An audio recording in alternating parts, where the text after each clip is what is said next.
Hello everybody, my name is TRG and today we are looking at Trine 3D Artifacts of Power. It's another installment of the Trine series, and this time they decided to take a little bit of a different approach, and I'm not sure if I like it or not. It was not unusual that our three heroes would be whisked away at a moment's notice, for with great power came also great responsibility. The artifact of soul had arcane powers of resurrection, making our three heroes immortal and capable of great deeds and adventures. Sometimes, whether the heroes wanted these adventures or not.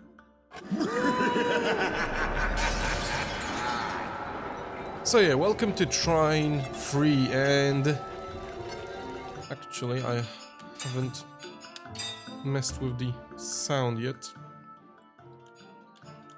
For the recording, mostly for me. And as you can see, it looks great, it sounds great, but they decided to change the game a bit.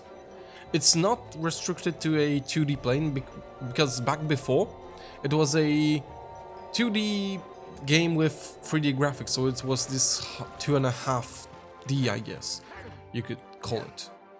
I think I already collected these, that's why they're grey. But for anyone else, Trine 3 is a puzzle action game where you switch between heroes, 3 different heroes at will, and you have to basically platform and solve puzzles. Now here's the thing, I'm not exactly convinced that the whole 3D thing, they went through the 2D to the 3D. I'm not sure if it actually works. The controls feel...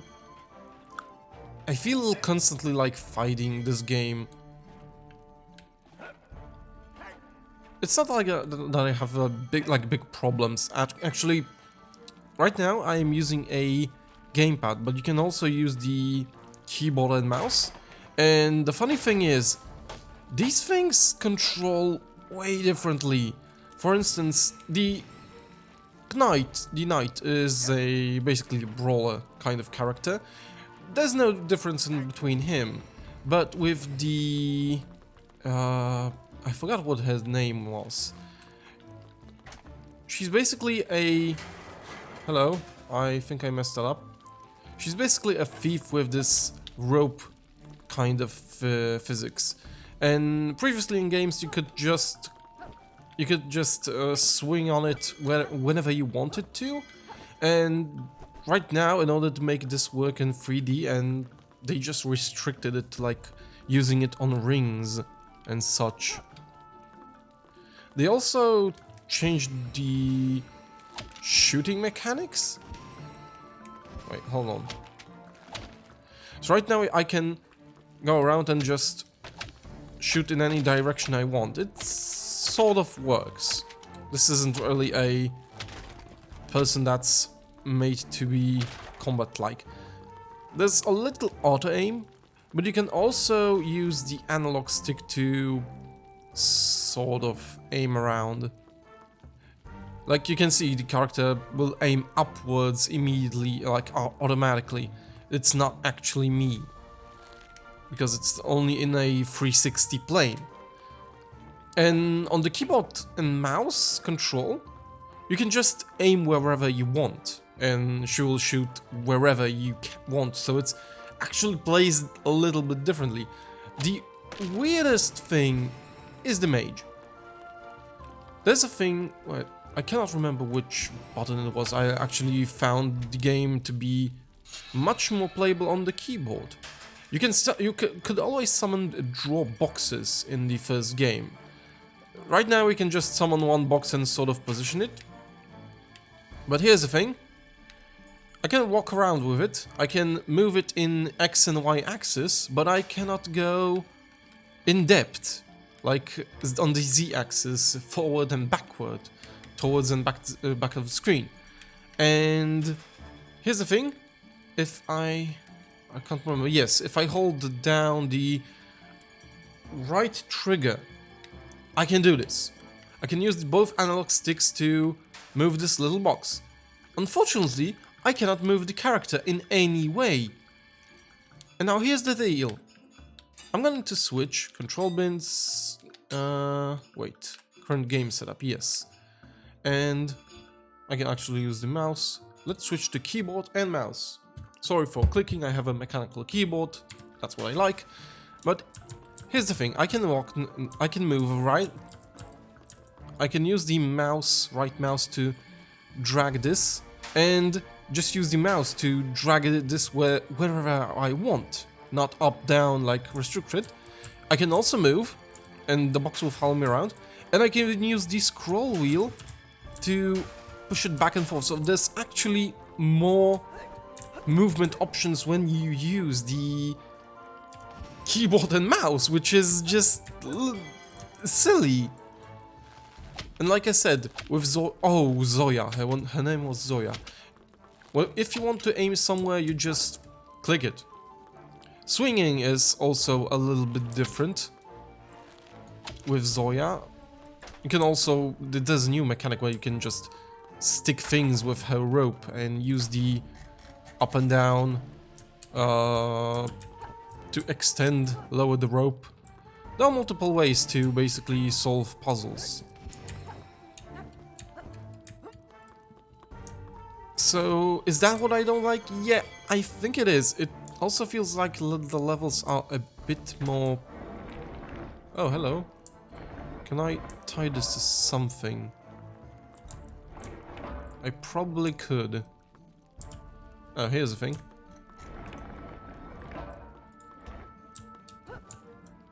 There we go. And now we can access to the secret area. Hello? Hello, game. Did you just fucking crash on me? No, it just froze for a very long moment. What the fuck? Oh yeah, and swinging is probably easier on the... like, hanging onto the... rings. It's much easier to do on the gamepad since it auto aims. So yeah, that's my biggest thing.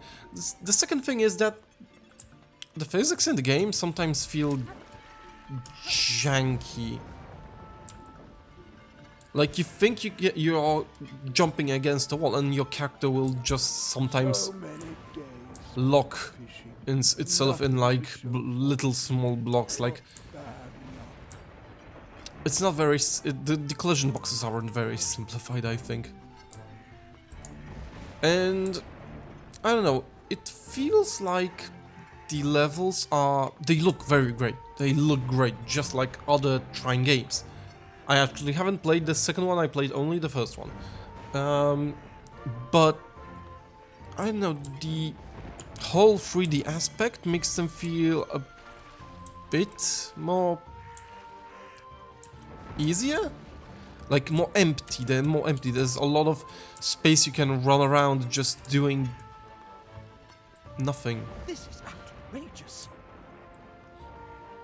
Patience and disappointment are a part of life, little one. Oh, so I have to help him. At last, there will be fish stew for dinner. There are some puzzles you need to solve, like basically this one. But I don't think... I haven't found like anything really hard. Hell, I found the tutorial to the... Hello, that fish has interesting physics. I found the tutorial to the night guy very boring. It felt like a cheap version of like God of War or something. Oh, hello, and I will now demonstrate combat, which is mostly just spamming the attack button. Oh yeah, you can also spam the whole dash thing. You press both buttons and the guy just attacks everyone and pushes them around the level. But yeah, I feel like this game is very much more simpler than its previous predecessors. Oh, I can just Batman myself up. Well, I'll do that. I'll do whatever you want to do.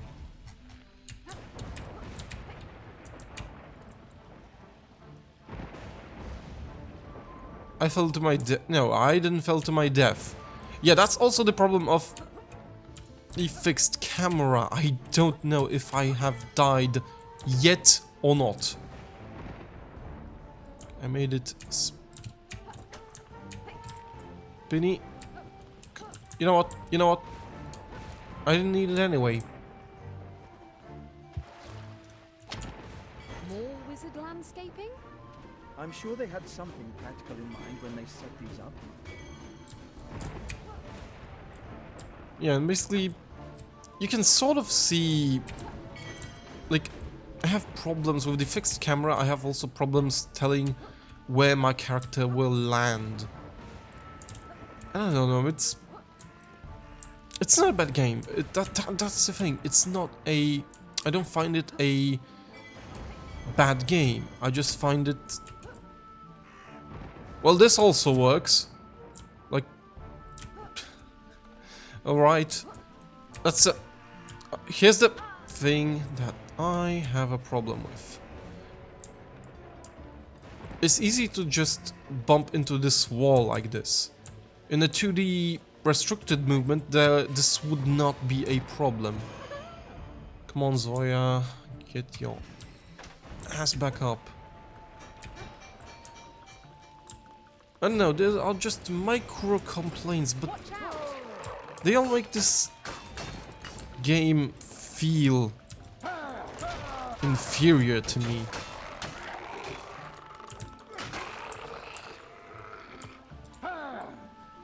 And I'm not sure whether I should, like, recommend this game or not. Pontius, you went along with us in trying to return things back to normal.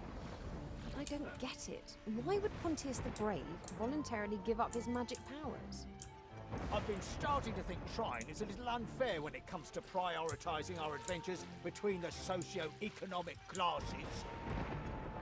What? We're always rescuing kings and princesses.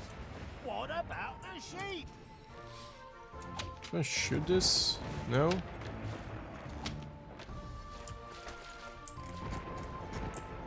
I can pull those in. But yeah, I'm not sure. And there's a lot of comments on the internet that also dislike the game for being too short. Apparently it's like much shorter than the previous games, and the game map would actually suggest that there are indeed less levels. I'm actually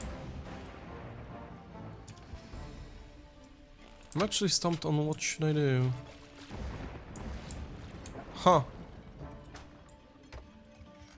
I can just do this. Alright. I don't know, it feels like this transition should have went a little bit different. Like, I feel they clinged on to the concepts that made Trine 1 and 2 work. Okay, let's take this thing, stick it over here. There we go. Can I get up now? Yes, I can. And as you can see, the camera is still fixed, but it follows me nicely, but sometimes causes trouble. Like, you know, you can disappear off the camera and have no idea where your character is. And outline would be fine. Like, if they would update the game and give you like a little outline, that would be great. Actually, they could have done it earlier and made it clear to the player that areas like that exist and like put secrets in there. That would be cool. But yeah, when it comes to game length, people say that it's 7 hours long. And actually even the devs were like speaking that, yeah, we wanted to... What the hell was that? They were like on top of each other. So yeah, I think the game was very ambitious and it doesn't look bad. Like, it doesn't look bad, but it certainly feels like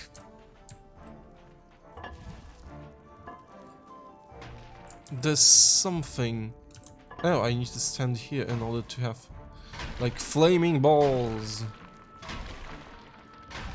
Slightly to the right.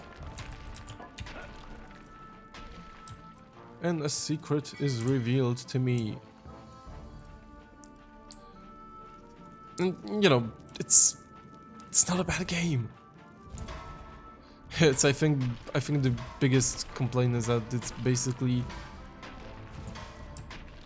disappointing.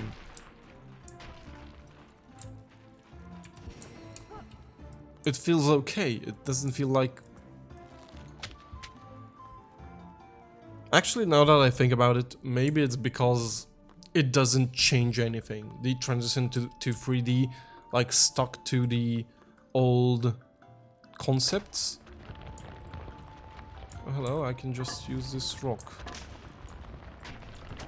The transition to the 3D is just stuck to old concepts instead of trying to figure out new ways for the characters.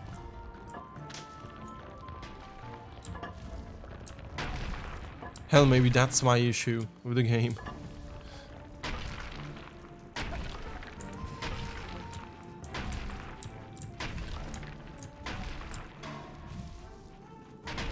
Boom, that did not work. I have no idea what to do here.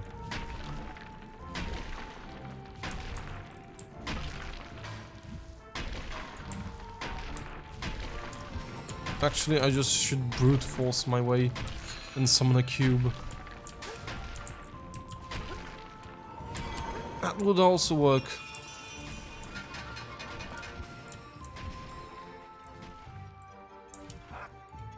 But yeah, basically this is Trine 3, a puzzle action platformer with now more action than ever. And I'm not sure if I like it, if I like the change or not. I think it's sort of meh. I think it could have been... this transition could have been much better. My name has been TRG, and I will see you next time. Bye bye!